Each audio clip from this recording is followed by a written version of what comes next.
This channel does not promote any violent, harmful, or illegal activities. All content provided by this channel is meant for an educational purpose only. রাশিয়ায় 22 জন যাত্রী নিয়ে ভেঙে পড়ল helicopter. প্রবল ঝড় বৃষ্টিতে দুর্ঘটনার কবলে পড়ে কপ্টারটি। খবর সূত্রের টেক অফের পরই নিখোঁজ হয়ে যায় হেলিকপ্টারটি। Fair and bright night and day cream ত্বক থাকবে ব্রাইট সারাদিন, পলিউশন ফ্রি, ঠিক যেন রাতের ফোঁটা সাদা ফুল।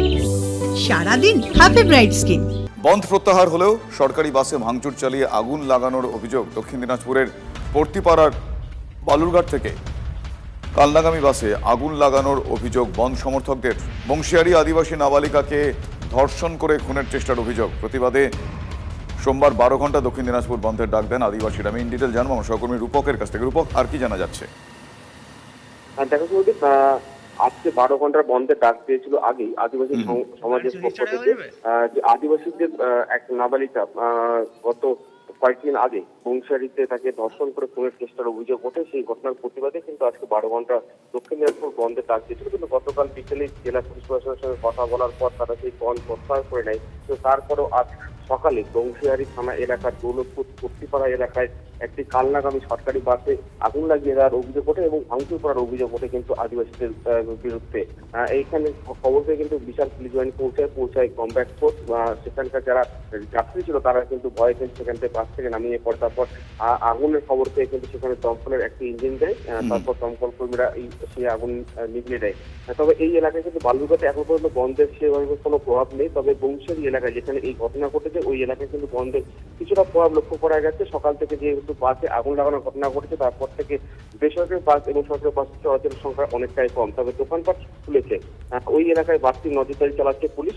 পরিস্থিতি অনেকটা এখন স্বাভাবিক রয়েছে। শুভদীপ, ধন্যবাদ।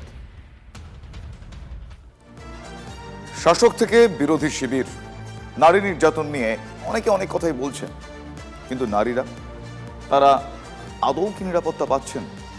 প্রশ্নটা করতে আমরা বাধ্য হচ্ছি। তার কারণ মালদার হবিবপুরে আবারও ধর্ষণের অভিযোগ। আর উত্তর 24 পরগনার মধ্যমগ্রামে সেখানে নাবালিকার শ্লীলতাহানির ঘটনা ধামাচাপা দেওয়ার অভিযোগ খোদ তৃণমূল নেতার বিরুদ্ধে।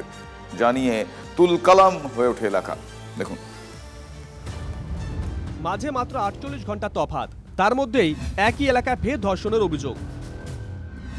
মালদার হবিবপুরে তুমুল উত্তেজনা, মানসিক ভারসাম্যহীনের উপর অত্যাচার, বাড়িতে ঢুকে যুবতীকে ধর্ষণের অভিযোগ, অত্যাচারের অভিযোগ এক গ্রামবাসীর বিরুদ্ধে।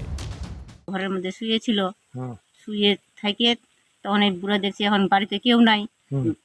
তখন এই দরজা খুঁজে মেয়েটার কাছে গেছে। মেয়েটার কাছে যেয়ে বলে এরকম খারাপ কাজ করেছে। অভিযুক্তকে গ্রেপ্তার করেছে পুলিশ, কিন্তু হবিবপুরে এটাই প্রথম ঘটনা নয়। গত বৃহস্পতিবারই হবিবপুরে ছাত্রীকে ধর্ষণের অভিযোগ ওঠে। অভিযুক্ত হাতুড়ে ডাক্তারকে গ্রেপ্তার করে পুলিশ। 48 ঘন্টার মধ্যে যখন মালদার হবিবপুরে জোড়া ধর্ষণের অভিযোগ, তখন উত্তর 24 পরগনার মধ্যমগ্রামে নাবালিকাকে যৌন হেনস্থার অভিযোগ উত্তেজনা। অভিযুক্তকে আড়াল করার চেষ্টার অভিযোগে শনিবার রাতে রাজবাড়ী এলাকায় তুলকালাম। অভিযুক্ত তার আত্মীয়দের বাড়িতে ভাঙচুর উত্তেজিত জনতার। অভিযোগ, স্থানীয় পঞ্চায়েত তৃণমূল সদস্য আব্দুল হাফিজ টাকা দিয়ে বিষয়টি মিটমাটের চেষ্টা করেন। ওর বড় দাদা যে রেপ করেছে, ওর বড় দাদা হাসুয়াটে নিয়ে আমাকে মেরেতে এসেছিল। হাফিজ মেম্বার আছে ওইখানে, বলছে সেটেলমেন্ট হচ্ছিল টাকার জন্য। পুলিশ কোনো অ্যাকশন নিচ্ছে না। পুলিশ হয়ে গেছে দিদির ভক্ত। ধর্ষণের অভিযোগে গ্রেপ্তার আব্দুল রৌফ। মিটমাট করানোর চেষ্টার অভিযোগে গ্রেপ্তার পঞ্চায়েত সদস্য আব্দুল হাফিজও। সিপিএমরাই এসে এরকম করেছে। সব সিপিএমের ছেলে ছিল, সব কটাই ওরা পাঠিয়েছে। এই রৌফ আলী উনি হচ্ছেন এলাকার নেতা, দাপুটে নেতা, এরাই ভোট লুট করে। জেলা আলাদা, কিন্তু অভিযোগ সেই একই, নারী নির্যাতন। সুব্রত ও দীপঙ্করের রিপোর্ট, TV9 বাংলা।